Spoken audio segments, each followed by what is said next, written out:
Hello everyone, আশা করছি সবাই খুব ভালো আছো। তোমাদের সবাইকে কেম কালচার ইউটিউব চ্যানেলে স্বাগত।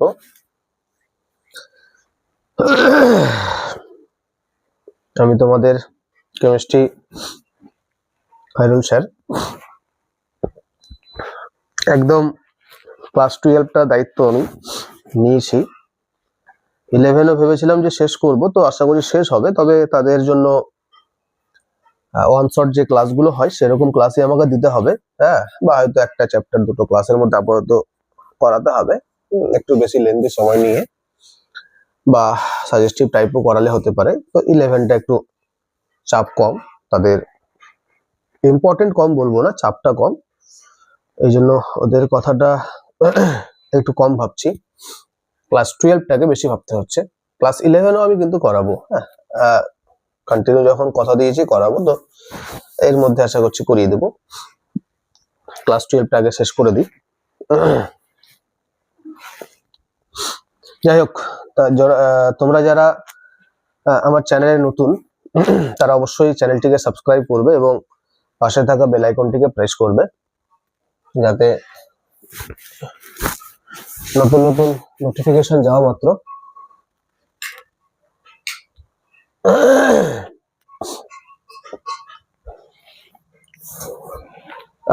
নতুন নতুন ক্লাস দেওয়া মাত্র নোটিফিকেশন আর কি পেয়ে যাও, সেই উদ্দেশ্যেই বলা আর কি। তো ক্লাস 12-এ যারা পড়ছো তাদের একদম সামনে এইচএস পরীক্ষা, একদম দরজায় নক করা যেটাকে বলে, সেই পর্যায়টা চলে এসছে। খুব ভালো করে পরীক্ষা দিতে হবে। আমাদের অনেকের ইচ্ছা 95% পেতে হবে, 92% পেতে হবে, 96% পেতে হবে। 90%-এর উপরে পেলে তো খুবই ভালো, এবং পেতেই হবে। যাই হোক, আমি তোমাদের কেমিস্ট্রি স্যার, আমিও চেষ্টা করছি তোমাদের সাথে সাথে যাতে তোমাদের ইচ্ছেটা পূরণ হয়। কেমিস্ট্রিতে চেষ্টা করতে হবে না একদম 100% 35 উঠাতে হবে। আর যার জন্যই আমি সাজেস্টিভ কোশ্চেন প্রত্যেকটা চ্যাপ্টার থেকে করাবো, যেটাকে আমরা বাংলা ভাষায় নর্মালি বলি সাজেশন দেওয়া। তো সাজেশন আমরা দেব, তবে যে ক্লাসগুলো করিয়েছি সেই ক্লাসগুলো সবগুলো ভালো করে করবে, তাহলেই তুমি সাজেশনগুলো করতে তোমার সুবিধা হবে, সাজেশনগুলো করতে তোমার বেশি সহজ মনে হবে। কারণ তুমি কোনো একটা যদি টপিক ঠিকঠাক না পড়া থাকে তোমার, তাহলে তার জন্য সাজেস্টিভ যেগুলো সেগুলো একদম তোমার কাছে নতুন বলে মনে হবে। তো এটা বেশি ডিফিকাল্ট হবে আর কি ব্যাপারটা। ওই জন্য তুমি একটু অন্ততপক্ষে কনসেপ্টটা নিতে হবে। কনসেপ্ট নিয়ে আগে ভালো করে যতটা সম্ভব ক্লাসগুলো করবে, এবং তার বেশি সেই তোমরা ক্লাসগুলো সাজেস্টিভ ক্লাসগুলো ভালো করে করলে সুবিধা হবে। আমার যে মেইন ক্লাসগুলো সেগুলো তোমরা বেশি ভালো করে করবে। লাইভ ক্লাসগুলো আমি দিই তোমাদের সাথে একটু সময় কাটানো, এগুলোই আর কি, ঠিক আছে। আর বিভিন্ন স্কুলে আমি তো লাইভ ক্লাস করাই, ওই জন্য ওগুলো দিয়ে দিই। কাজেই সেগুলো তোমাদের খুব একটা ইম্পর্টেন্ট মানে হবে না। লাইভে থাকতে পারো আমার সাথে, সাপোর্ট করা আর কি আমাকে লাইভে, ওই জন্য লাইভে থাকতে পারো, সেটার জন্য লাইভ করা। তবে লাইভ ক্লাস গুলো না দেখেও অসুবিধা নেই, কিন্তু মেইন যেগুলো ক্লাস ভিডিওতে যে ক্লাসগুলো পাচ্ছ তোমরা, সেগুলো অবশ্যই প্রত্যেকটা ক্লাস তোমাদের জন্য ইম্পর্টেন্ট, মেইন টপিক এবং ধরে ধরে করা আছে। তো যাই হোক, আমি আর কথা বাড়াচ্ছি না, তোমাদের মনের ইচ্ছা যাতে পূরণ হয় সেই চেষ্টাটা আমি করছি এখনো। আজকে একদম নতুন এবং এইটা আপাতত লাস্ট টপিক, লাস্ট চ্যাপ্টার, সেটা হচ্ছে ইলেকট্রোকেমিস্ট্রি। আমরা ইলেকট্রোকেমিস্ট্রি শুরু করছি। চলো সবাই পয়েন্ট করো, খাতা কলম নিয়ে বসে যাও। ইলেকট্রোকেমিস্ট্রি, যেটাকে আমরা কি বলি, তড়িৎ রসায়ন। কি বলবো? তড়িৎ রসায়ন, তড়িৎ রসায়ন।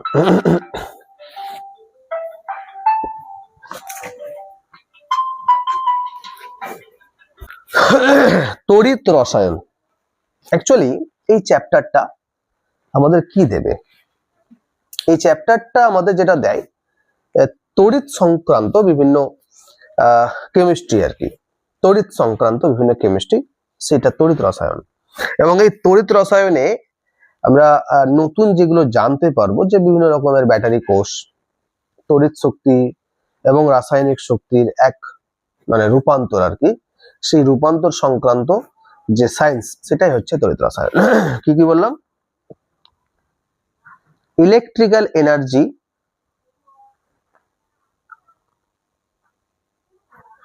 থেকে কি কেমিক্যাল এনার্জি,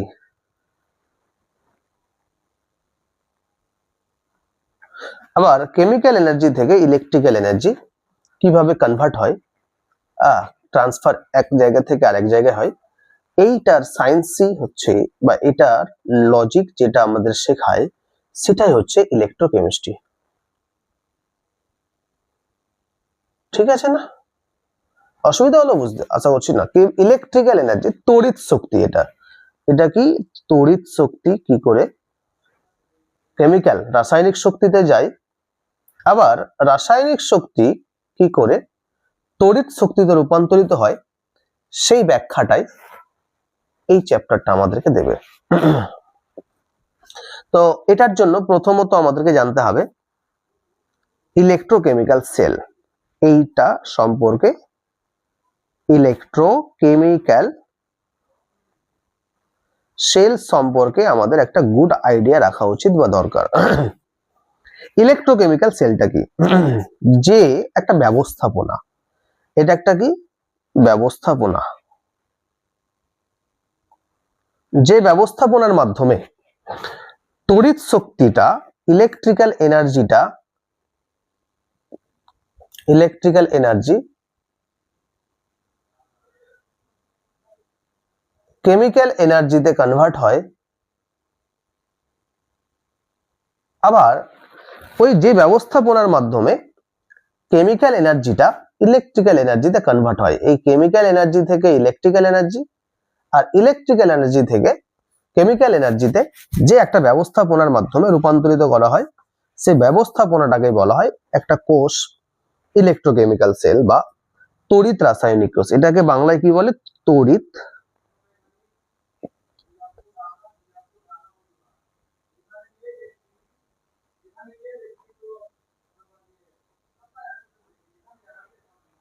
তড়িৎ রাসায়নিক কোষ। ঠিক আছে? এবং এই তড়িৎ রাসায়নিক কোষে যে কেসটা ঘটে সেটা হচ্ছে যে এই কোষটা দুই রকমের। ঠিক আছে?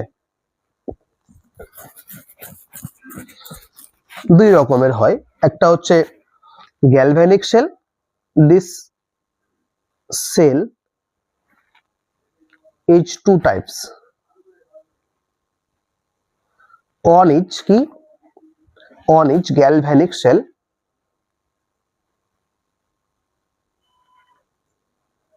and another is electrolytic cell. কি বললাম?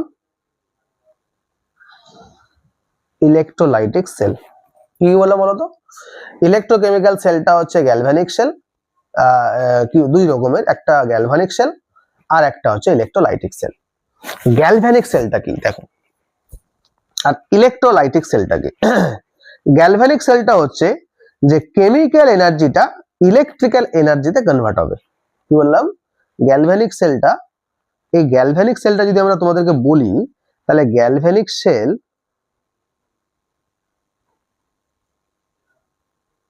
by this cell এটাও একটা ব্যবস্থাপনা, যা কেমিক্যাল এনার্জি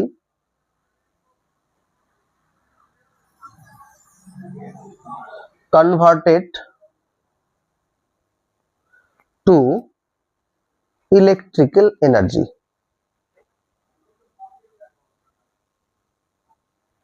ঠিক আছে? এই সেলের মাধ্যমে কেমিক্যাল এনার্জিটা কিসে কনভার্ট হবে? ইলেকট্রিক্যাল এনার্জিতে কনভার্ট হবে। এবং এই রকম সেলটাই হচ্ছে গ্যালভ্যানিক সেল। আর এই সেলে যে রিঅ্যাকশনস গুলো হয় বা এই সেলে যে রিঅ্যাকশন গুলো হয় সেগুলো স্বতঃস্ফূর্ত রাসায়নিক বিক্রিয়ার মাধ্যমে হয়। কি বললাম? এই ধরনের যে কোষগুলো থাকে সেই কোষগুলোতে সংঘটিত যে বিক্রিয়াটা সেটা স্বতঃস্ফূর্ত হয়, মানে স্পন্টেনিয়াস হয়, এবং স্পন্টেনিয়াস রাসায়নিক বিক্রিয়ার মাধ্যমেই তড়িৎ শক্তিতে রূপান্তরিত হয়। যে রাসায়নিক বিক্রিয়ার যে উৎপন্ন শক্তিটা সেইটাই তড়িৎ শক্তিতে কনভার্ট হয়। আমি তোমাদেরকে কল্পনা একটু করিয়ে দিচ্ছি বা ভাবাচ্ছি। দেখো ধরো তোমার কোন একটা রিয়াকশন এ থেকে বি, ঠিক আছে, এইটা কি হয় বলতো, এটা একটা রাসায়নিক বিক্রিয়া, রাসায়নিক বিক্রিয়া। তাহলে কেমিক্যাল এর মাধ্যমে যে একটা কেমিক্যাল এনার্জি হবে, কেমিক্যাল রিয়াকশনের মাধ্যমে তো কেমিক্যাল এনার্জি পাবো। এই যে এনার্জিটা পেলাম, সেই এনার্জিটা কি স্পন্টেনিয়াস, স্পন্টেনিয়াস একটা প্রসেস, স্পন্টেনিয়াস প্রসেসের মাধ্যমে যায় এবং গিয়ে যে এনার্জিটা পাওয়া যায় সেই এনার্জিটাই ইলেকট্রিক্যাল এনার্জিতে কনভার্ট হবে। ঠিক আছে, এটার এক্সাম্পল কি হয় বলতো, এটার এক্সাম্পল যেটা হবে ড্যানিয়েল সেল, এটার example Daniell cell, dry cell, নির্জল কোষ যেটাকে বলা হয়, ড্যানিয়েলের বাংলা ড্যানিয়েলি, বা ব্যাটারি যেটাকে আমরা বলি, বিভিন্ন রকমের ব্যাটারি, টোটোর ব্যাটারি আছে, গাড়ির ব্যাটারি আছে, হ্যাঁ, আর একটা হচ্ছে ফুয়েল সেল, কি বললাম, ফুয়েল সেল। এবং এই সেলগুলো আমাদের পরীক্ষায় দেয়, ড্যানিয়েল সেলের কার্যবলী তো আমাদেরকে অহরহ দেয়। ঠিক আছে, নেক্সট নেক্সট কি বলতো, নেক্সট হচ্ছে electrolytic cell, electrolytic cell. By this cell, electrical energy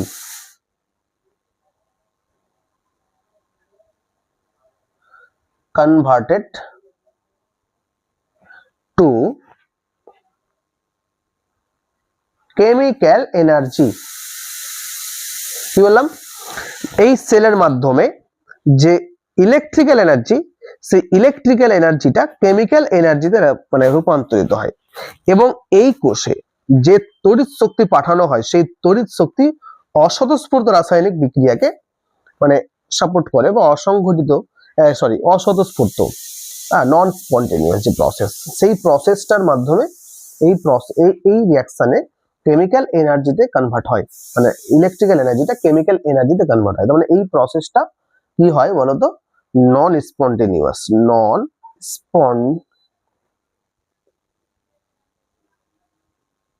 spontaneous. ঠিক আছে, স্পন্টেনিয়াস এই প্রসেসের মাধ্যমে এই ইলেকট্রিক্যাল এনার্জিটা কেমিক্যাল এনার্জিতে কনভার্ট হয়ে যায়। এবং এটার এক্সাম্পল যদি আমরা বলি, তাহলে ডাউন সেল এক নাম্বার, আর দুই নাম্বার হচ্ছে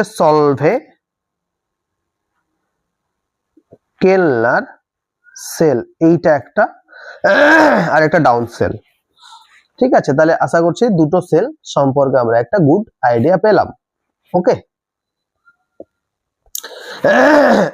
নেক্সট, এবার আমার কথা হচ্ছে যে কোষই হোক না কেন, ইলেকট্রোকেমিক্যাল যে সেলগুলো, সেই কেমিক্যাল সেলগুলো এগুলোতে একদিকে ক্যাথোড থাকে, একদিকে অ্যানোড থাকে, হ্যাঁ, এবং এই ক্যাথোড এবং অ্যানোড এই কোষগুলোতে কোন সেলে কি ব্যবহৃত হয় সেটা একটু আমি যদি বলতে পারতাম তাহলে ভালো হতো। ঠিক আছে, একটু বলে দিচ্ছি এখানে, হ্যাঁ।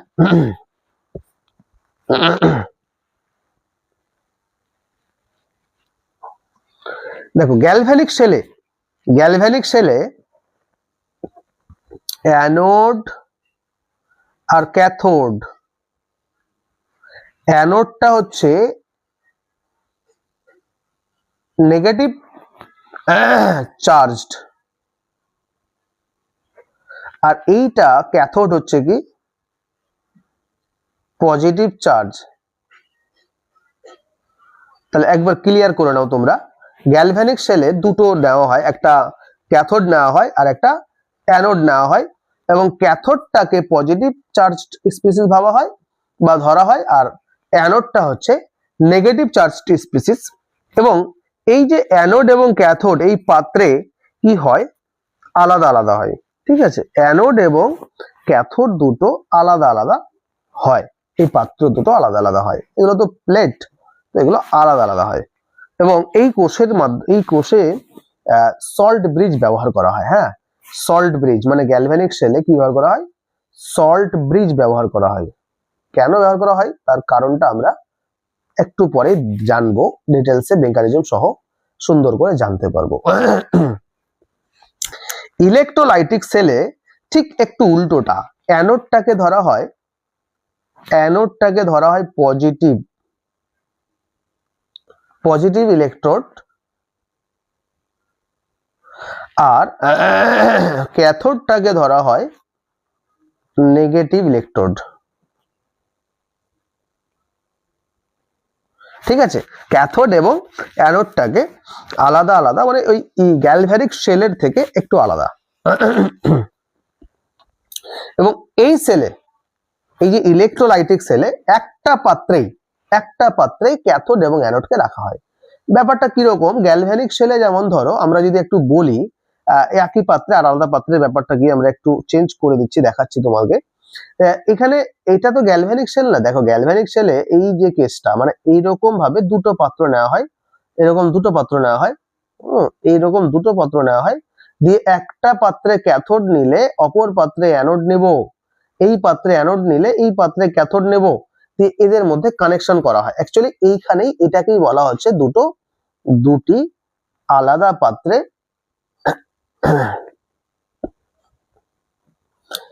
ইলেকট্রোড গুলো নেওয়া হয়, ইলেকট্রোড নেওয়া হয়। আর এই সেলে কি হয়, এই সেলে একটা পাত্রেই কি করা হয়, একদিকে ক্যাথোড নিলে অপর দিকে অ্যানোড নেওয়া হয়। এই জন্য বলা হচ্ছে একই পাত্রে দুটি তড়িৎদ্বার নেওয়া হয়।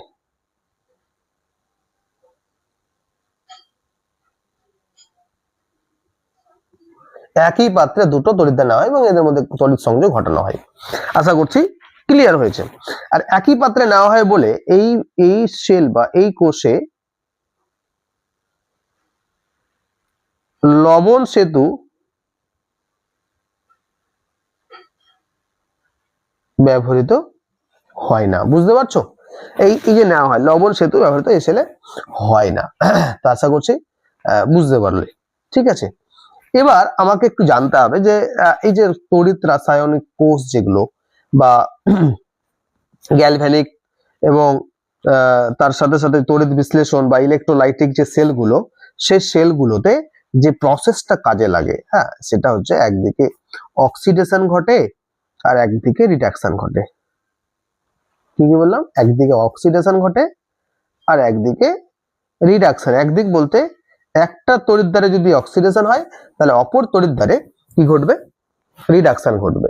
তাহলে আমাকে একটু জানতে হবে, we should know about oxidation and reduction. Oxidation and reduction আমি তোমাদেরকে 11 এর অক্সিডেশন রিডাকশন চ্যাপ্টারে খুব সুন্দর করে বলে দিয়েছি। তোমাদের যদি ইন্টারেস্ট থাকে তাহলে অবশ্যই সেই ক্লাসটা করতে পারো। ক্লাস 12 এ পড়ছো বাট করতে পারো, কোনো লস হবে না, লাভ হবে। এমন না যে ক্লাস 11 এর ওই পার্টটা তুমি করে নিলে ক্লাস 12 এ কাজে লাগবে না, লাগবে। সমতা বিধান আছে, ওটাও কাজে লাগবে। তোমাদের ক্লাস 12 এর ডি এন্ড এ ব্লকে ওই জায়গাতে একটু সমতা বিধানটা করতে দেওয়া হয়েছে K2CR2O7 দিয়ে। বলে অক্সিডেশন রিডাকশন যদি তোমরা দেখে নাও ক্লাসটা, তাহলে তোমাদের ক্ষতি হবে না, লস হবে না। যাই হোক, তাহলে আমি একটু তাও বলে দিচ্ছি। অক্সিডেশন মানে হচ্ছে লস অফ ইলেকট্রন। কি বললাম, লস অফ ইলেকট্রন, যেটার মাধ্যমে কি হয়,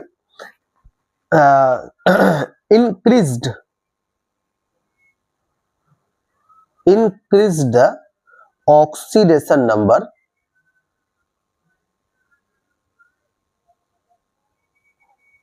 of element। আর রিডাকশন মানে কি, গেইন অফ ইলেকট্রন, এটার মাধ্যমে কি হয়, রিডিউস দ্য অক্সিডেশন নাম্বার।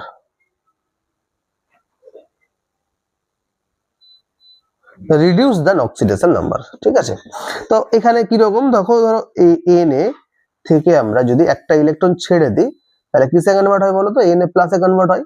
এবং মজার বিষয় কি, দেখো এখানে কিন্তু Na থেকে Na প্লাস, এর অক্সিডেশন স্টেট কত ছিল, 0, এর অক্সিডেশন স্টেট কত, +1, তার মানে অক্সিডেশন স্টেট বেড়েছে না, অক্সিডেশন নাম্বার বেড়েছে না, তাই এটাকে আমরা বলবো অক্সিডেশন হয়েছে। আবার এখানে একটা জেনে রাখা ভালো যে যারা অক্সিডাইজড করছে, এই যে ধরো এর নিজে অক্সিডাইজড হচ্ছে, কিন্তু এবার এর পরিপ্রেক্ষিতে যদি আমরা একটু ভাবি যে কেউ ওকে অক্সিডাইজড করলো, যে করবে সে কিন্তু অক্সিড্যান্ট হবে। ওকে, যেমন ধরো এখানে সিএল ও কি করছে, একটা ইলেকট্রন নিল দিয়ে সিএল মাইনাসে কনভার্ট হলো, এর অক্সিডেশন নাম্বার 0 ছিল, এর অক্সিডেশন নাম্বার -1 হলো, তাহলে 0 থেকে -1, তাহলে অক্সিডেশন নাম্বারটা ডিক্রিজড হলো, রিডিউসড হলো, এটা ডিক্রিজড বা রিডিউস হলো। তাহলে সেক্ষেত্রে কিন্তু এটা আমরা বলবো কি হলো, রিডাকশন ঘটলো, রিডাকশন। তাহলে এই যে রিডিউসড হলো,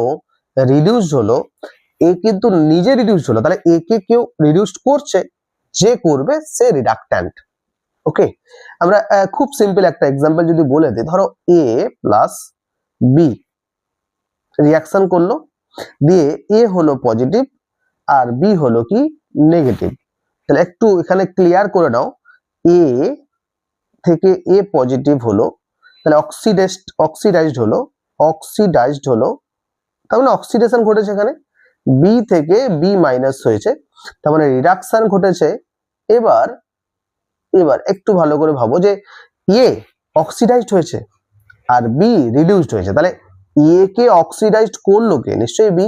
বি এর সাথে রিঅ্যাকশন করে তো অক্সিডাইজড, এর সাথে রিঅ্যাকশন করেই এ কিন্তু অক্সিডাইজড হলো। এ যদি রিঅ্যাকশন না করতো তাহলে এ কি নিজে নিজে অক্সিডাইজড হতো? কখনোই না। তাই জন্য এ কিন্তু অক্সিড্যান্ট, যে অক্সিডাইজড করলো সে অক্সিড্যান্ট, যে অক্সিডাইজড হলো সে কিন্তু অক্সিড্যান্ট না, যে অক্সিডাইজড করলো সে অক্সিড্যান্ট।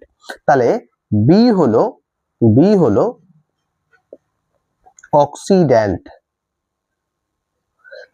আর এ হলো রিডাক্ট্যান্ট, যেটাকে আমরা বাংলায় বলি জারক, আর এটাকে বলবো কি বিজারক। ঠিক আছে, চলো নেক্সট আমরা অক্সিড্যান্ট এবং রিডাক্ট্যান্টের একটা গুড আইডিয়া তোমাদেরকে দিতে পারলাম।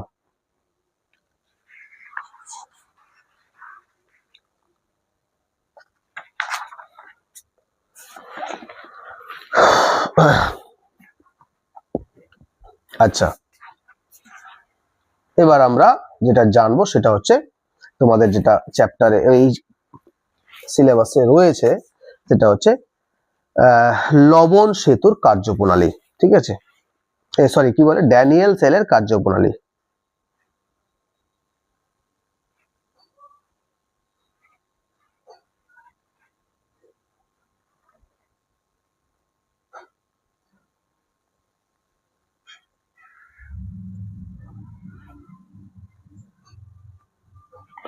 ড্যানিয়েল সেলের কার্যপ্রণালী পরীক্ষায় দেয় কিন্তু, হ্যাঁ আমি ছবিটা একটু ভালো করে তোমাদের এঁকে তারপরে ব্যাখ্যাটা করছি। ঠিক আছে,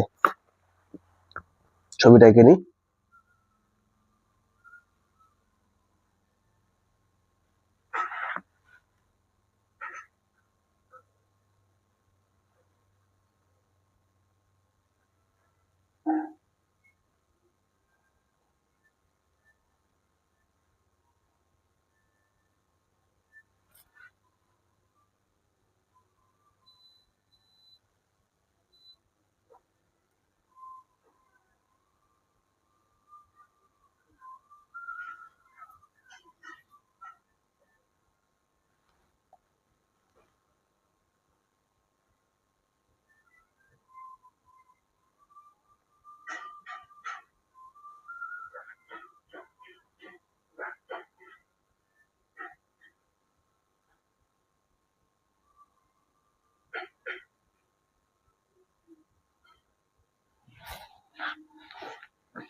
ছবি আঁকছি, দেখতে থাকো। হ্যাঁ,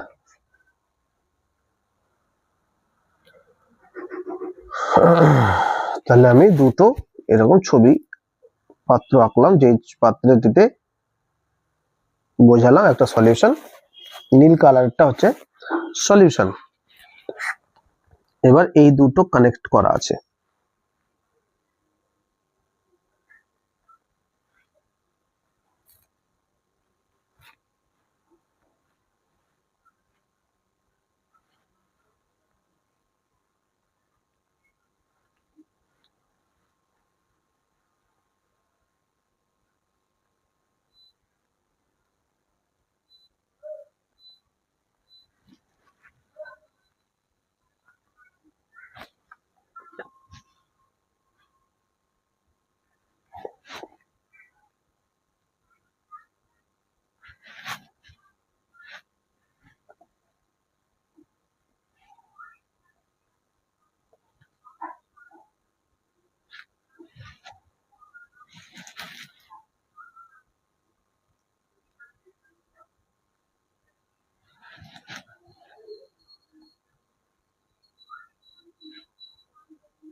ক্যাথোড, এটা অ্যানোড রূপে থাকে।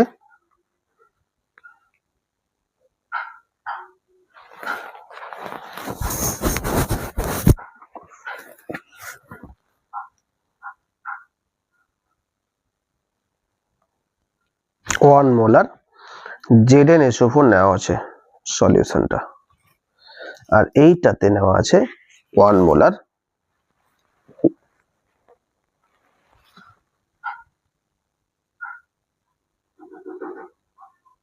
CuSO4 নেওয়া আছে।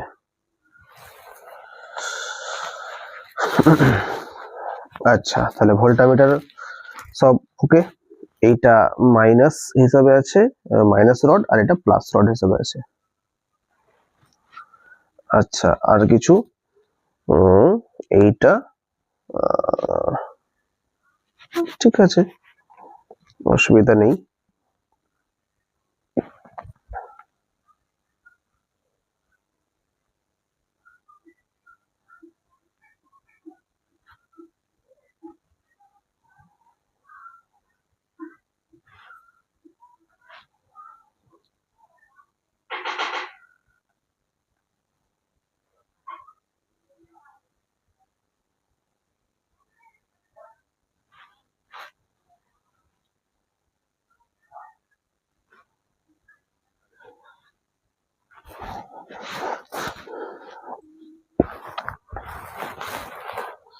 আচ্ছা, এই যেটা আঁকলাম সেটা হচ্ছে ড্যানিয়েল সেল, ঠিক আছে। এবার তোমরা একটু মন দিয়ে শোনো কি কেসটা ঘটে, কি কেসটা ঘটে আর কি। হ্যাঁ, কি কেসটা ঘটে।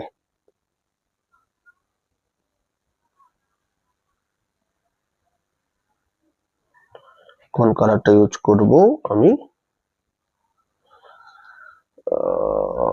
ঠিক ঠিক ঠিক ঠিক ঠিক ঠিক একদম লাল কালার তো আসছে না। হ্যাঁ হবে, চলবে। এটা লাল, অন্যরকম লাল হয় কি দেখি তো একটু বাবু।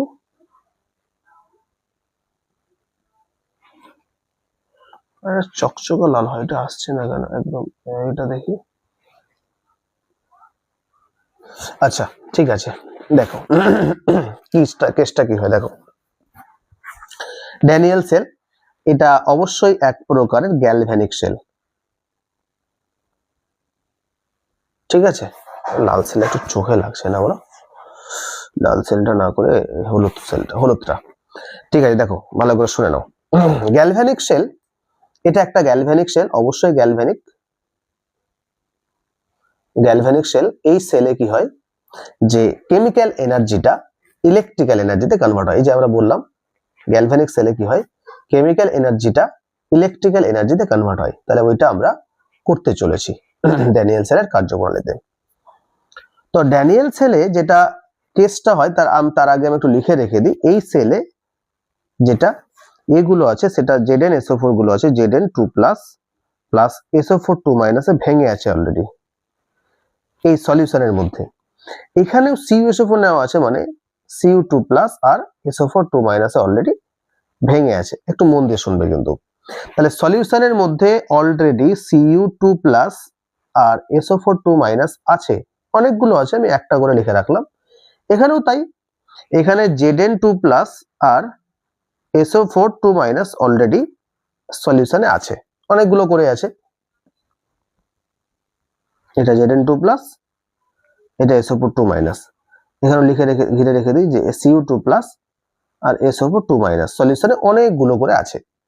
এবার ভালো করে শোনো, যখন সলিউশন ZnSO4 এইটা আর CuSO4 দুটো আলাদা আলাদা বিকারের মধ্যে, দুটো আলাদা আলাদা পাত্রের মধ্যে, একদিকটাতে আমি নিয়েছি Zn এর রড, একদিকটাতে নিয়েছি Zn এর রড। দেখো Zn এর রড নিয়েছি এবং এটা একটা বিকারের মধ্যে নেওয়া আছে। আর এই দিকটাতে কি নেওয়া আছে বলো, কপার রড। এই যে কপার রডটা দেখতে পাচ্ছ, এটা কপার রড, এইটা, এই যে এটা, আর এটা Zn এর রড। তো Zn এর রডটাকে নিয়েছি বাম দিকে, কপার রডটাকে নিয়েছি ডান দিকের পাত্রে। তাহলে Zn রডটা যেটা বাম দিকের পাত্রে আছে এইটা নেগেটিভ, কি বললাম নেগেটিভ, আর এইটা কি পজিটিভ। কারণ আমরা বললাম একটু আগে যে অ্যানোডটাকে নেগেটিভ ধরা হবে আর ক্যাথোডটাকে এখানে পজিটিভ ধরা হবে। ইলেকট্রোলাইটিক সেলে উল্টোটা, ক্যাথোডটা তখন হয়ে যাবে নেগেটিভ, এখানে ক্যাথোডটা পজিটিভ। ইলেকট্রোলাইটিক সেলে হবে ক্যাথোডটা নেগেটিভ আর অ্যানোডটা হবে কি পজিটিভ, উল্টোটা। একটু লক্ষ্য করো, আমি দুটো সেলকে কিন্তু এরকম, মানে দুটো কোষকে কানেক্ট করেছি একটা তারের মাধ্যমে, মাঝখানে একটা ভোল্টামিটার দিয়েছি। দেখো ভোল্টামিটারটা আমি এঁকেছি এবং এই যে কারেন্ট অ্যামিটার দেওয়া আছে আর কি। মেন কথা হচ্ছে এদের মধ্যে কারেন্ট ফ্লো হবে, কিভাবে ফ্লোটা হবে তারই আমরা ব্যাখ্যাটা দিচ্ছি। দেখো যেটা বাম দিকে আছে অ্যানোড, বা এই যে প্লেটটা বা এই যে একটা বিকার, এই বিকারে এই Zn কি করে, যখন ইলেকট্রিক বা কারেন্ট আমরা ভোল্টামিটার যখন কানেক্ট করি তখন Zn রড কি করে, Zn রড থেকে Zn2 প্লাস এ কিন্তু ক্ষয় করে, মানে Zn রডটা বলছে কিন্তু Zn রড থেকে Znটা কি করে, Zn2 প্লাস আর দুটো ইলেকট্রন রিলিজ করে দেয়। এই যে Zn2 প্লাসটা ও কিন্তু সলিউশনে পড়তে থাকে, Zn2 plus Zn2 plus Zn2 plus. তাহলে একটা Zn2 প্লাস এই রড থেকে পড়ছে, পড়ে সলিউশনে Zn2 প্লাস যা আগে থেকে ছিল ওইটা বাদ, পরে করে যেটা Zn2 প্লাস পড়ছে সেইটা। এবার প্রত্যেকটা Zn2 প্লাসের জন্য কটা করে ইলেকট্রন বের হচ্ছে বলতো, এই দুটো করে ইলেকট্রন কি করে এই রডের মধ্য দিয়ে এই পার থেকে ওই পারে যাওয়া কিন্তু শুরু করে। দেখো ভালো করে শুনো, তাহলে আবারও বলছি Zn2 প্লাস আগে থেকে সলিউশনে ছিল, এখন রড যখন এইটার সাথে আরেকটা কানেক্ট করানো হলো তখন Zn রডটা থেকে Zn2 প্লাস আয়নস গুলো এই সলিউশনের মধ্যে পড়তে থাকলো, মানে পড়তে থাকে। তাহলে একটা Zn2 প্লাস যদি দুটো ইলেকট্রন, মানে একটা Zn যদি দুটো ইলেকট্রন রিলিজ করে, তাহলে দুটো Zn যদি Zn2 প্লাস আকারে সলিউশনে পড়ে তাহলে চারটা ইলেকট্রন, ওই ইলেকট্রন গুলো এইটার মধ্য দিয়ে উপরে যেতে শুরু করে। এবার এইটা দিয়ে যাওয়া শুরু করলো। ঠিক আছে, তাহলে দুটো জিনিস আমরা কিন্তু এখানে লক্ষ্য করলাম। তাহলে যে পরিমাণে আমি এটাকে মোটা নিয়েছিলাম সেটা আস্তে আস্তে নিশ্চয়ই ক্ষয় হবে, একদম স্পষ্ট, একদম স্পষ্ট। আর এই যে ইলেকট্রন গুলো যাচ্ছে, এই ইলেকট্রন গুলো যেতে যেতে এই দিক দিয়ে যখন পড়ে যায়, ভালো করে শোনো, এই দিক দিয়ে যখন আস্তে করে এইটা দিয়ে যখন আসছে, মানে এই যে ইলেকট্রন আসছে, ইলেকট্রন যখন আসছে, তাহলে এই ইলেকট্রন গুলো দুটো ইলেকট্রনকে Cu2+ কি করে জানো, এই সলিউশন থেকে গিয়ে ওই দুটো ইলেকট্রনকে ধরে নেয়। তাহলে Cu2+ সলিউশনের কিন্তু, তাহলে দুটো ইলেকট্রন যে আসছে, এই যে দুটো ইলেকট্রন যে আসলো, একটা করে দুটো ইলেকট্রন যে আসলো, তাহলে এই Cu2+ ওই দুটো ইলেকট্রনকে ধরে নিয়ে Cu তে জমা, মানে Cu উৎপন্ন করে, আর Cuটা কি করে এই প্লেটের গায়ে গিয়ে জমা হয়ে যায়। তাহলে এখানেও দুটো জিনিস লক্ষ্য করলাম, সলিউশনের Cu2+, ধরো 100 খানা Cu2+ ছিল, এই Cu2+ গিয়ে কিন্তু ওই দুটো ইলেকট্রনকে ধরছে, যে দুটো ইলেকট্রন আসছিল এটা দিয়ে, ওই দুটো ইলেকট্রনকে এইখানকার Cu2+ ধরছে। তার মানে এই সলিউশনের মধ্যে Cu2+ এর পরিমাণটা কি কমছে না? অবশ্যই কমছে। আবার এই রডটাতে গিয়ে যেহেতু জমা হচ্ছে, Cu2+ দুটো ইলেকট্রনকে ধরলো, রডে গিয়ে জমা হলো, Cu2+ দুটো ইলেকট্রন ধরলো, আবার রডে গিয়ে জমা হলো, তাহলে কি রডটারও থিকনেস যেটা সেটা বাড়ছে না? বাড়ছে অবশ্যই। এখানে একটা জিনিস লক্ষ্য করলাম যে Zn2+ এর পরিমাণ সলিউশনে বাড়ছে, Zn রডটা থিকনেসটা কমছে, পাতলা হচ্ছে। এখানে দুটো জিনিস লক্ষ্য করলাম, একটা হচ্ছে Cu2+ সলিউশনে কমছে, যেহেতু ওই Cu2+ ওই দুটো ইলেকট্রনকে ধরছে, ধরে গিয়ে Cu তে কনভার্ট হচ্ছে, এবং ওই Cuটা রডে গিয়ে চিপকে যাচ্ছে, তাহলে এখানে সলিউশনে Cu2+ এর পরিমাণটা কমলো। আর কি, ওই রডের যে থিকনেস, সেই থিকনেসটাতে কপার এমনি জমা হচ্ছে, তাহলে কপারের পরিমাণটা থিকনেসটা আরো বাড়িয়ে দিচ্ছে ওই রডটার। তাহলে দুটো জিনিস আমরা লক্ষ্য করলাম। এবার এই দিকে ইলেকট্রন যে যাচ্ছে, এই দিকে যে ইলেকট্রন যাচ্ছে, তার মানে আমরা জানি ফিজিক্সে কি, যে ইলেকট্রন যেদিকে যায় তার উল্টো দিকে কারেন্ট ফ্লো হয়। আমরা বুঝে গেলাম, একদম স্পষ্ট, নো ডাউট, যে হ্যাঁ ইলেকট্রন যাচ্ছে, ভোল্টমিটার লাগানোর সাথে সাথেই ইলেকট্রন যাচ্ছে, তাহলে উল্টো দিকে কারেন্ট ফ্লো হচ্ছে। তাহলে আমরা একদম কনভার্ট হচ্ছে, মানে কি বলে, একদম কনফার্ম হয়ে গেলাম যে হ্যাঁ ইলেকট্রিক আমরা এনার্জি পাচ্ছি। কি পেলাম? ইলেকট্রিক এনার্জি পেতে শুরু করে দিলাম, তাই না? এই জন্য এই ড্যানিয়েল কোষের মাধ্যমে আমরা ইলেকট্রিক এনার্জিটা পেতে পারি বা পাওয়া যায়। ইলেকট্রিক ফ্লো হচ্ছে, তড়িৎ প্রবাহ হচ্ছে বলে আমরা পাওয়া যাচ্ছে। কিন্তু সমস্যাটা কোথায়? সমস্যাটা যে জায়গায়, সেটা হচ্ছে যে ড্যানিয়েল সেলে এইখানে Zn2+ আগে থেকে যত ছিল, এখন তার থেকে মানে বাম দিকে সেলটা বলছে আর কি, লেফট, হ্যাঁ এটা রাইট, বাম দিকে, হ্যাঁ। তো ড্যানিয়েল সেলে আগে থেকে সলিউশনে যতটুকু Zn2+ ছিল, এখন এই Zn2+ মানে রড থেকে পড়তে পড়তে পড়তে পড়তে এমন একটা স্টেট চলে আসে যে এখানে Zn2+ এর পরিমাণটা অত্যাধিক মাত্রায় বেড়ে যায়। বোঝাতে পারলাম? বলে Zn2+ গুলো এসব তো ফিক্সড, Zn2+ এর পরিমাণটা বেড়ে যায়। তাহলে পজিটিভ যত ছিল, ধরো 100টা Zn2+ ছিল, 100টা SO2- ছিল, এখন Zn2+ আসছে আসছে আসছে আসছে, তাহলে SO2- কি বাড়ছে? SO2- কিন্তু একই আছে, কিন্তু Zn2+ এর পরিমাণটা অনেকটাই বেড়ে যাচ্ছে, প্রচুর হারে বেড়ে যাচ্ছে। বলে এই সলিউশনের মধ্যে কিন্তু পজিটিভের পরিমাণটা এতটাই বাড়তে লাগলো যে পজিটিভের মধ্যে রিপালশন শুরু হয়ে গেল। এই জন্য এই Zn রড থেকে আর Zn2+ কে পড়তে এরা দেবে না, মানে কিছুটা বাধা দেবে, মানে একটু বাধা দিয়ে রাখবে যে না তোরা আর আসিস না, এখানে রিপালশন হচ্ছে, বাধা দেবে। বলে এখানে Zn2+ যদি Zn যদি Zn2+ আকারে না পড়ে, তাহলে ইলেকট্রনও বেরোবে না, আর ইলেকট্রন যেটা যাচ্ছিল সেই ইলেকট্রন যাওয়াটাও বন্ধ হয়ে যাবে, তাই না? তাহলে ইলেকট্রন যাওয়া যদি বন্ধ হয়ে যায়, তাহলে ইলেকট্রিক আর ফ্লো হবে না, কারেন্ট ফ্লো হবে না, কারেন্ট ফ্লো হবে, কারেন্ট এটা লেখা উচিত ছিল, কারেন্ট ফ্লো হবে না। এটা একটা সমস্যা। এইদিকেও সমস্যা দাঁড়াচ্ছে, কি সমস্যা বলতো? যে ইলেকট্রন যেগুলো আসছিল কোনো সমস্যা নেই, আসছিল, এবার এই ইলেকট্রন গুলোকে কে ধরছিল বলতো? Cu2+ ধরছিল, Cu2+ ধরছিল। তো তাহলে Cu2+ ধরতে গিয়ে সলিউশনের Cu2+ এর পরিমাণ কমবে না বলতো? কমে গেছে। তাহলে সলিউশনে রয়েছে যে সেকে শুধুমাত্র SO4 কি করবে, আর কিন্তু এই ইলেকট্রনটাকে যেটা আসছিল ওইটাকেও আসতে বাধা দেবে। ইলেকট্রন যেটা আসছিল, কেন? কারণ এও নেগেটিভ, SO4 তো নেগেটিভ, ইলেকট্রন নেগেটিভ, তাহলে এই ইলেকট্রনটাকে ও কিন্তু প্রিভেন্ট করবে আসতে, এইটা বাধা দেবে। তাহলে SO4 এই ইলেকট্রনকে নেবে না, আর Zn2+ আবার Zn2+ আকার পড়ছে না, বলে ইলেকট্রন যাওয়াটাই বন্ধ হচ্ছে। তাহলে দুই দিকে সমস্যা, একই সমস্যা বাট দুই দিকেই হচ্ছে। এর ফলে রিয়াকশন যেটা সেটা কিন্তু স্টপ হয়ে যায়। ড্যানিয়েল সেলের যে রিয়াকশনটা সেটা কিন্তু স্টপ হয়ে যায় বা স্টপ হয়ে যেতে পারে, যার জন্যই আমাকে নতুন একটা প্রসেস বা নতুন একটা আমাকে ব্যবস্থা নিতে হচ্ছে, যে ব্যবস্থাপনার মাধ্যমে যাতে করে এই কন্টিনিউ থাকতে পারে, মানে এই যে প্রসেসটা সেই প্রসেসটা যেন কন্টিনিউ থাকে। কি ব্যবস্থাপনা? তো ব্যবস্থাপনা করে দেখা গেল কি এমন একটা আমি ব্যবস্থাপনা নিচ্ছি যে ব্যবস্থাপনার মাধ্যমে দুই দিকে যে প্রসেসটা চলছিল সেই প্রসেসটা চলতেই থাকে চলতেই থাকে চলতেই থাকে। কি ব্যবস্থাপনা?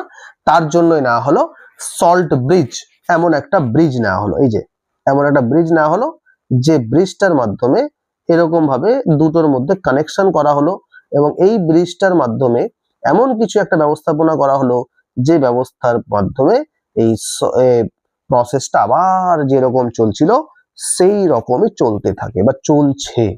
ঠিক আছে, তাহলে ওই ব্যবস্থাটাকে আমরা একটু সল্ট ব্রিজ যেটাকে আমরা এঁকে নিচ্ছি। দেখো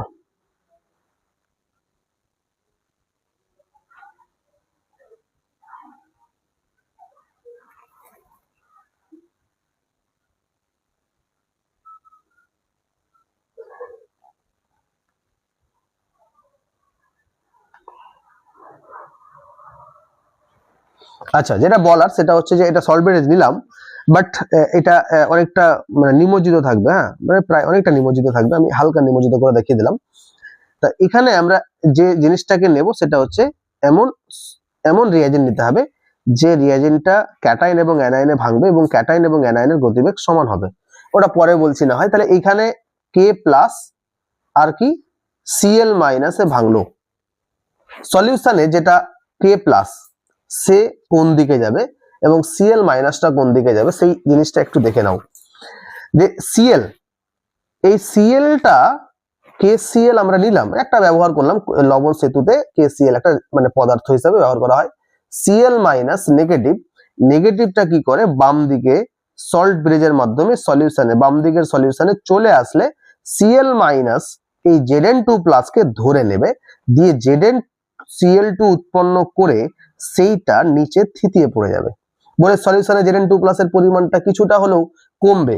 এই কমাতে কি হবে, এখানকার রিপালশন যেটা Zn2 প্লাস এর Zn2 প্লাস যেটা হচ্ছিল রিপালশন, সেই রিপালশনটা কিন্তু মিনিমাইজ হয়ে যাবে। অপরদিকে এখানে K প্লাস যেটা, সেই K প্লাসটা এই ডান দিকের ডান দিকের বিকারে বা ডান দিকের কোষে গিয়ে K প্লাস এই SO4 2 মাইনাস গুলোর অ্যামাউন্টটাকে কমিয়ে দেয়। বুঝতে পারলাম? K2SO4 এইটাতে কনভার্ট হয়, উৎপন্ন করে K2SO4। তাহলে SO4টা আর আয়ন রূপে থাকে না, K2SO4 রূপে নিচে থিতিয়ে পড়ে যায়। বলে SO4 2 মাইনাস আগত ইলেকট্রন গুলোকে যে রিপালশন করছিল, রিপালশনটা কিন্তু মিনিমাইজ করে দেয়। বলে প্রসেসটা যেরকম আগে চলছিল সেই প্রসেসটা কিন্তু কন্টিনিউ থাকে। ওকে, তাহলে কন্টিনিউ থাকলো। এবার ড্যানিয়েল সেলের কারণে কিন্তু আমার এই ইলেকট্রিক ফ্লো বা কারেন্ট ফ্লো, সেই কারেন্ট ফ্লোটা কিন্তু আর স্টপটা হবে না, বা ইলেকট্রিক ফ্লোটা ইলেকট্রন ফ্লোটা এটাও কিন্তু স্টপ হবে না। ওকে, তাহলে নেক্সট আমরা জানবো এই লবণ সেতুতে কোন রকমের ব্যবহার করা হয় পদার্থ, কি রকমের পদার্থ ব্যবহার করা হয়, সেই পদার্থগুলোর কি কি বৈশিষ্ট্য সেগুলো আমরা একটু জেনে নেব। হ্যাঁ, নাম্বার 1 হচ্ছে যে আমরা তড়িৎ বিশ্লেষ্য অবশ্যই ব্যবহার করবো, ইলেকট্রোলাইটস। কারণ তড়িৎ বিশ্লেষ্য যদি না হয় তাহলে ক্যাটাইন এবং অ্যানায়নে ভাঙবে না। আমার উদ্দেশ্য ক্যাটাইন এবং অ্যানায়নে ভাঙা, যাতে তড়িৎ বিশ্লেষ্য পদার্থ থাকে তাহলে আমার ক্যাটাইন অ্যানায়নে ভাঙতে সুবিধা হবে, এবং সেই সমস্ত তড়িৎ বিশ্লেষ্য পদার্থগুলো ব্যবহার করব যে সমস্ত তড়িৎ বিশ্লেষ্য পদার্থ থেকে ক্যাটাইন এবং অ্যানায়ন যেগুলো পাওয়া যায় তাদের গতিবেগটা প্রায় সমান হয়। কেন গতিবেগ সমান হয়? কারণ দুই দিকে সমানভাবেই স্পিডটা আমাকে সেম রেখে দুই দিকের তড়িৎদ্বারে দুই দিকের যেটা বিকার আছে দুই দিকে সমানভাবে তাড়াতাড়ি কিন্তু যেতে হবে, তাহলেই কিন্তু রিয়াকশনটা ফ্যাসিলিটেট করতে পারবে এবং কন্টিনিউ রাখতে পারবে। তাহলে অবশ্যই ক্যাটাইন এবং অ্যানায়ন যেগুলো উৎপন্ন হচ্ছে তাদের গতিবেগ যাতে সমান হয়ে যায়। আরেকটা যেটা বৈশিষ্ট্য থাকতে হবে, এমন একটা রিয়াজেন্ট আমি ব্যবহার করব যে রিয়াজেন্টটা এই তড়িৎদ্বারে গেল গিয়ে কারোর সাথে রিয়াকশন করে ফেলো। রিয়াকশন করলে কিন্তু হবে না, কারণ রিয়াকশন করলে হবে না, জাস্ট কানেক্ট হয়ে যুক্ত হয়ে তারা কিন্তু মানে কোষ বিক্রিয়াতে অংশগ্রহণ করবে না। এমনি শুধু এখানে Zn2 প্লাসটাকে শুধু অ্যামাউন্টটাকে কমে দেবে, কিন্তু কোষ বিক্রিয়ায় অংশগ্রহণটা না করে, যাতে কোষ বিক্রিয়াটা আলাদা জিনিস। হ্যাঁ, এমনি যুক্ত হয়ে বিক্রিয়া করে নিচে থিতিয়ে ফেলে দিল সেটা আলাদা ব্যাপার, কিন্তু কোষ বিক্রিয়া যেটা চলছে সেই বিক্রিয়াতে যাতে কানেক্টটা মানে বাধা না দেয়। এইটা কিন্তু টেস্ট করতে হবে। তাহলে আমরা দুটো জিনিস শিখলাম, একটা জিনিস কি, লবণ সেতুতে যে রিয়াজেন্টটা ব্যবহার করা হবে সেই রিয়াজেন্টের দুটো কাজ মানে দুটো বৈশিষ্ট্য হতে হবে। একটা বৈশিষ্ট্য হচ্ছে যে লবণ সেতু থেকে যে ক্যাটাইন এবং অ্যানায়ন গুলো উৎপন্ন হবে সেই ক্যাটাইন এবং অ্যানায়নের গতিবেগটা সমান হতে হবে। আরেকটা কি, যে ক্যাটাইন এবং অ্যানায়ন গুলো যেগুলো তড়িৎদ্বারে যাবে সেগুলো যাতে কোষ বিক্রিয়ায় অংশগ্রহণ না করে, এইটা একটা আমাকে লক্ষ্য রাখতে হবে। তাহলে যাদেরকে ব্যবহার করলাম তাদের মধ্যে আমি একটা নিয়েছিলাম KCl, আর এরকম কে কে আছে, আছে KNO3 আছে, তারপরে NH4NO3 আছে, এরকম এই রিয়াজেন্ট গুলো এরা কিন্তু লবণ সেতুতে ব্যবহৃত হয়। কাদের ব্যবহার করা যায় আমি লিখে দিচ্ছি, লবণ সেতুতে ব্যবহৃত তড়িৎ বিশ্লেষ্য পদার্থ। নাম্বার 1 KCl, এটা আমি ব্যবহার করে দেখালাম তোমাদের। নাম্বার 2 KNO3 ও হয়। KNO3 কি, K প্লাস NO3 মাইনাস, তাহলে K প্লাস NO3 মাইনাস এই দুটো যে আয়ন ক্যাটাইন এবং অ্যানায়ন এদের গতিবেগটা প্রায় সেম থাকে। আর একটা কি NH4NO3, NH4 ammonium nitrate, NH4NO3 এখানেও ক্যাটাইন আয়ন ভাঙে NH4 প্লাস NO3 মাইনাস, এবং NH4 প্লাস আর NO3 মাইনাস এদেরও আবার গতিবেগটা প্রায় সেম থাকে, যার জন্য এদেরকে আমরা ব্যবহার করতে পারি। ওকে, নেক্সট, লবণ সেতুর কাজ কি কি, তাই না? লবণ সেতুর কাজ কি কি, মানে কি কি কাজ লবণ সেতুর কাজ। লবণ সেতুতে ব্যবহৃত পদার্থের আমরা বৈশিষ্ট্য দেখালাম, লিখালাম না, বাট একটু শুনে রাখো, কাজটাও আমি লিখছি না, শুধু শুনে রাখো। একটা হচ্ছে কি, এর কাজ একটা হচ্ছে অর্ধকোষ, যে দুটো অর্ধকোষ আমরা নিয়েছি, অর্ধকোষ দুটোর মধ্যে তড়িৎ সংযোগ স্থাপন করা। এই যে বাম দিকে একটা নিলাম, ডান দিকে একটা নিলাম, এদের মধ্যে শুধু তড়িৎ সংযোগটা স্থাপন রাখা, মানে যাতে সংযোগটা ঠিকঠাক থাকে, এটা কিন্তু করে সে। এবং অর্ধকোষ দুটোর মানে আরেকটা কাজ কি, অর্ধকোষ দুটির যে দ্রবণ সেই দ্রবণ গুলোকে তড়িৎ নিরপেক্ষ রাখতে সাহায্য করে। কারণ একদিকে যদি পজিটিভ বেড়ে যায় তাহলে তো ও পজিটিভ চার্জ স্পিসিস হবে, একদিকে যদি নেগেটিভ বেড়ে যায় তাহলে তো সে নেগেটিভ স্পিসিস হয়ে যাবে। তাই জন্য তড়িৎ নিরপেক্ষ রাখাটা খুব দরকার, এই লবণ সেতু সেই কাজটা কিন্তু করতে পারে। আরেকটা কি, আরেকটা হচ্ছে লবণ সেতুর মধ্যে যেগুলো অর্ধকোষের যে তড়িৎ বিশ্লেষ্য দ্রবণ গুলো, সেই তড়িৎ বিশ্লেষ্য দ্রবণ অন্য অর্ধকোষের সঙ্গে যাতে মিশে যেতে না পারে, মিশে যেতে পারে না, মানে এটা একটা কাজ। কিন্তু কি কাজ, এই যে বাম দিকে যেটা তড়িৎ বিশ্লেষ্য পদার্থগুলো আছে ZnSO4, ডান দিকে যেগুলো তড়িৎ বিশ্লেষ্য পদার্থ আছে CuSO4, এই দুটো তড়িৎ বিশ্লেষ্য পদার্থগুলোকে এরা কিন্তু কি করতে পারে না, মেশাতে, মানে যাতে মিশে না যায় সেই কাজটা কিন্তু সে করে দেয়, লবণ সেতু করে দেয়।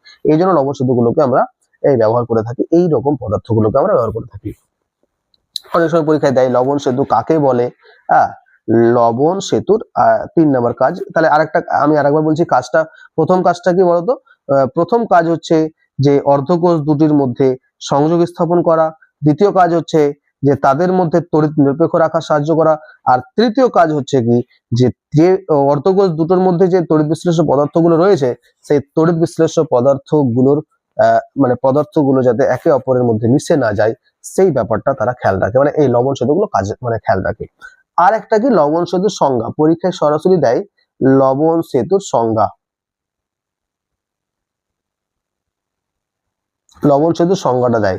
তাহলে লবণ সেতুর সংজ্ঞাটা তোমরা কি বলে বলো তো, এটা একটা ব্যবস্থাপনা, যে ব্যবস্থাপনার মাধ্যমে কোন একটা ইউ আকৃতির নল, সেই ইউ আকৃতির নলে একটা পদার্থ, যে পদার্থগুলোর আয়ন মানে গতিবেগ সমান এরকম পদার্থ, তাদের মধ্যে সামান্য পরিমাণে আমরা এগার আগর মিশ্রিত করে উত্তপ্ত করে ইউ আকৃতির নল, এটা একটা ইউ আকৃতির নল।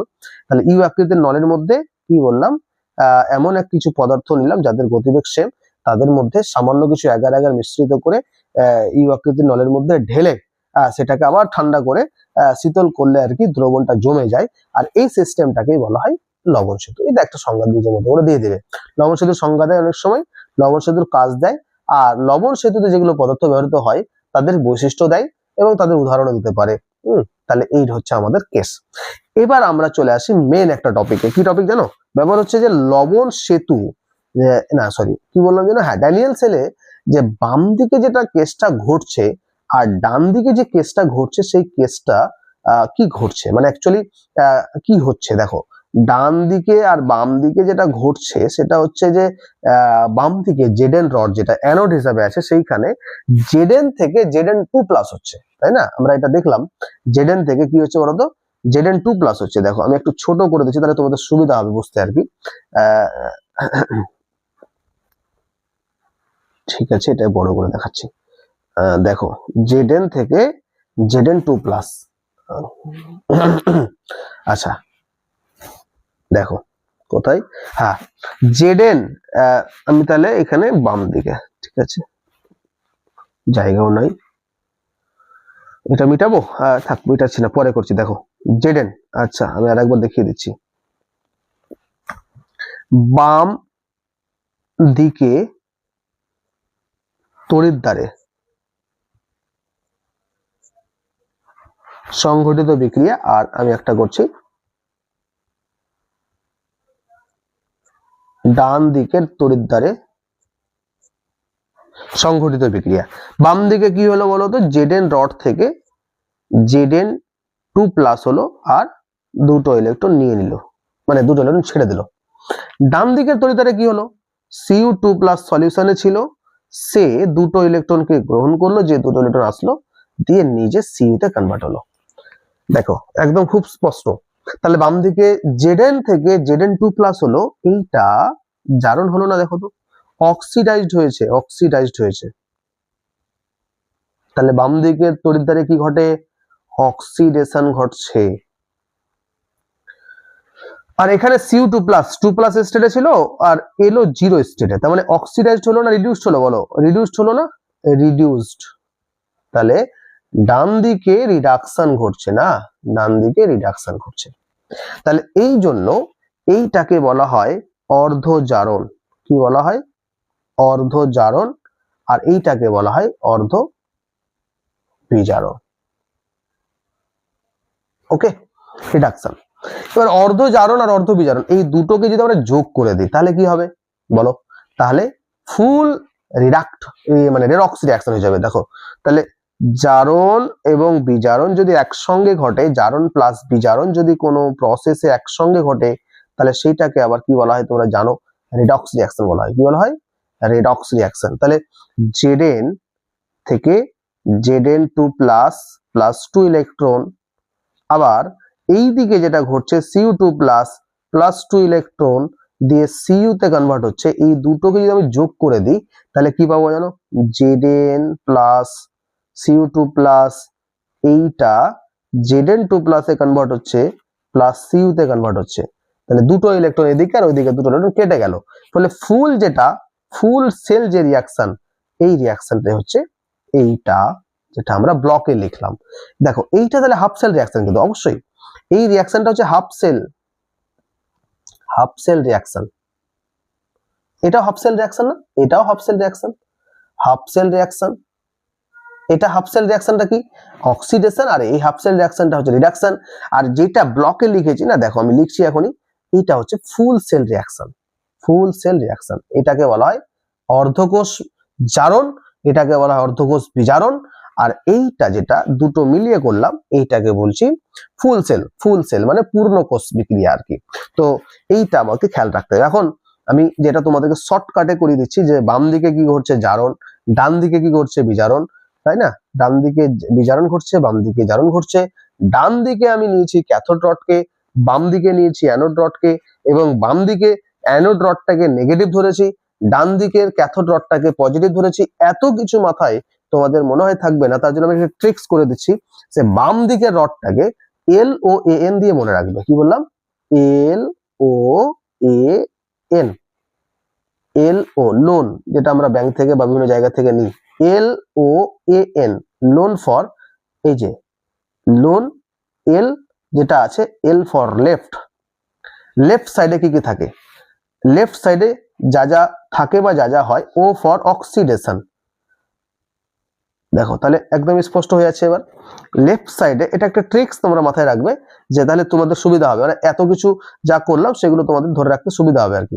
লোনটা মাথায় রাখবে যেটা বাম দিকে ঘটে, এই যে বাম দিকে রাখে, এটাও মাথায় রাখা দরকার, আমি লিখে দিলাম এল, যেটা এল তো বাম দিকে লেফট, তাহলে লেফট সাইডে কি ঘটে, LOAN লোন, তাহলে লোন, L ফর লেফট, ও যেটা O for oxidation, A for anode.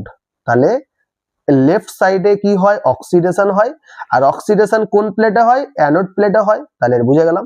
R N for negative, negative, ঠিক আছে, নেগেটিভ মানে ঋণাত্মক প্লেট, তাহলে প্লেটটা ঋণাত্মক একদম স্পষ্ট। তাহলে যা যা বাম দিকে তার উল্টো উল্টো আমরা ডান দিকে পাবো, একদম এটাও সুস্পষ্ট, তাই না? তাহলে আবারও বলছি, লোন এল ফর লেফট, তার মানে বাম দিকের কোষটাতে কি হয় দেখো, অক্সিডেশন হয়, বাম দিকের প্লেটটা অ্যানোড হিসেবে ধরা হয়, আবার অ্যানোডটা নেগেটিভ প্লেট হিসেবে ধরা হয়। তাহলে বুঝা গেলাম ডান দিকে তার উল্টোটা। ডান দিকে তাহলে কি ডোন হবে না? ডোন হবে না, কি হবে বলতো? নিজেরা নিজের মতো করে নেবে। তোমরা করতে পারো ডান দিকে রাইট হ্যান্ড সাইডে যেটা হয়, আর রাইট হ্যান্ড সাইডে যেটা হয় এটা ডান দিকের প্লেটে ঘটে আর কি। হ্যাঁ, এটা রিডাকশন ঘটে, রাইট সাইডে রিডাকশন ঘটে, আর এইটাকে ক্যাথোড হিসাবে ধরা হয়। ঠিক আছে, এটাকে ক্যাথোড হিসাবে ধরা হয়। আর কি, আর এইটা পজিটিভ প্লেট হিসাবে ধরা হয়, মানে ক্যাথোড এই প্লেটে পজিটিভ, মানে এইটা প্লেটটাকে ঋণাত্মক না পজিটিভ ধরা হয়। তাহলে এটার শর্টকাট কি নাম হবে তুমি তোমার মতো করে মাথায় রাখবে, কিন্তু বাম দিকেরটাকে লোন ভেবে একদম মনে রাখলে বেশি তোমাদের মনে থাকবে। তাহলে ডান দিকেরটাকে আমি কি করে দেবো, সিপিআর আর করতে পারো, বা আর সিপিআর করতে পারো, আর সিপিআর করতে পারো, আর সিপিআর করতে পারো। হ্যাঁ, এটা মনে রাখার জন্য, এটা কিন্তু আমি ট্রিক্স না, কিন্তু এই লোনটা ট্রিক্স। আর সিপিআর নিজের মাথায় রাখার জন্য তুমি এটাকে ট্রিক্স করতে পারো। আর সিপিআর মানে আর ফর হচ্ছে রাইট, সি ফর হচ্ছে ক্যাথোড, পি ফর হচ্ছে পজিটিভ, আবার আর ফর রিডাকশন। মাথায় রেখে দিলে তাহলে ডান দিকে কি হলো, এইগুলো ডান দিকের প্লেটে ঘটছে, ডান দিকের কি বলে বক্সে ঘটছে, বা ডান দিকের কোষে ঘটছে, আর লোন যেটা এইটা বাম দিকের কোষে ঘটছে। তাহলে এইটা তোমাদেরকে সুন্দর করে দেখিয়ে দিলাম। এবার বাম দিকের তড়িৎ কি হলো সেটাও দেখালাম, ডান দিকের তড়িৎ কি হচ্ছে সেটাও দেখালাম, ব্যাস। ঠিক আছে, যাই হোক, আজকে ড্যানিয়েল সেলের কার্যপ্রণালীটা তোমাদেরকে সুন্দর করে করালাম, তার সাথে সাথে রিডাকশন অক্সিডেশনের ধারণা দিলাম, তার সাথে তড়িৎ রাসায়নিক কোষ কাকে বলে, ইলেকট্রোকেমিক্যাল কোষ কাকে বলে, ইলেকট্রোকেমিক্যাল কোষ কয় প্রকার, গ্যালভানিক কোষ, ইলেকট্রোলাইটিক সেল, এবং লবণ সেতুর কার্যপ্রণালী, লবণ সেতুতে কি ব্যবহার করা হয়, তো লবণ সেতুর কাজ কি, লবণ সেতু কাকে বলে, অনেক কিছু আমি তোমাদেরকে দিয়ে দিলাম। ঠিক আছে, তাহলে এই আজকে এই পর্যন্ত ক্লাসটা। নেক্সট তোমাদের ক্লাসটা আমি ইলেকট্রোকেমিস্ট্রির উপরেই আবার দেওয়ার চেষ্টা করবো। অ্যালডিহাইড এবং ইলেকট্রোকেমিস্ট্রি সাইমালটেনিয়াসলি একসাথে চলবে। ঠিক আছে, কি অনেকক্ষণ হাঁপিয়ে গেলাম। ক্লাসটা মন দিয়ে করবে। হ্যাঁ, তোমাদের সামনে এইচএস পরীক্ষা, এইচএস ক্যান্ডিডেট যারা আছো তাদের কথা মাথায় রেখে আমি সিলেবাস গুলো একদম পোলাইটলি শেষ করে দিলাম। তোমরা খুব সুন্দর করে ক্লাসগুলো করবে মন দিয়ে, প্রত্যেকটা ক্লাসের সাথে প্রত্যেকটা ক্লাস কানেক্টেড আছে। ক্লাসগুলো মন দিয়ে করলে তোমাদের একটার সাথে একটা কানেক্টেড আছে বলে ধরতে সুবিধা হবে। যদি হুট করে একটা আজকে ক্লাসটাই ধরো তুমি করলে না, পরের ক্লাসে একবারে গেলে, তাহলে ধরতে সুবিধা হবে না, অসুবিধা হবে। ওই জন্য আগের ক্লাস যেগুলো, সেই ক্লাসগুলো তোমাদেরকে অবশ্যই দেখতে হবে, অবশ্যই করতে হবে, যাতে পরের ক্লাসগুলো তোমাদের মানে লিঙ্ক আপ না ছাড়া হয় আর কি, লিঙ্ক আপটা যেন ঠিকঠাক থাকে সেই জন্য। তো এই পর্যন্ত আছে ক্লাস। সবাই ভালো থাকো, সুস্থ থাকো, আর তোমরা যারা আর কি আমার চ্যানেলে সাবস্ক্রাইব আর কি করোনি নতুন, তারা অবশ্যই সাবস্ক্রাইব করে নেবে এবং পাশে থাকা বেল আইকনটিকে প্রেস করবে। বারবার আমি বলে থাকি তাহলে যাতে তোমাদের আর কি সাপোর্টটা বেশি পাই, এই উদ্দেশ্যে। সামনে এইচএস পরীক্ষা, আমি সাজেশন যেটা দেওয়ার সেটা দেব একদম শেষ মোমেন্টে দেব। এখন তোমরা পড়তে থাকো। হ্যাঁ, শেষ মোমেন্ট বলতে শেষই মোমেন্ট, প্রায় জানুয়ারি মাসটাই সময়, জানুয়ারি মাসেই পাবে তোমরা সবাই। জানুয়ারি মাসের 10 তারিখের পরে, 10 তারিখ থেকে আমি 15 বা 20 তারিখের মধ্যে সব চ্যাপ্টারের সাজেশন গুলো দিয়ে দেবো এবং ওভারঅল একটা সাজেশন বার করব। সেই সাজেশন গুলোর উপরে ভিত্তি করে তোমরা দেখবে। তার আগে কনসেপ্ট যেগুলো ক্লিয়ার করে সেগুলো ক্লিয়ার করে রাখবে। ওয়ান শট যেগুলোকে বলা হয়, ওয়ান শটের মধ্যে একটু ক্লাসগুলো দেখে নেবে। ঠিক আছে, যাই হোক, তাহলে আজকে এই পর্যন্ত থাকুক, দেখা হচ্ছে পরের ভিডিওতে। সবাই ভালো থাকো, সুস্থ থাকো, টাটা।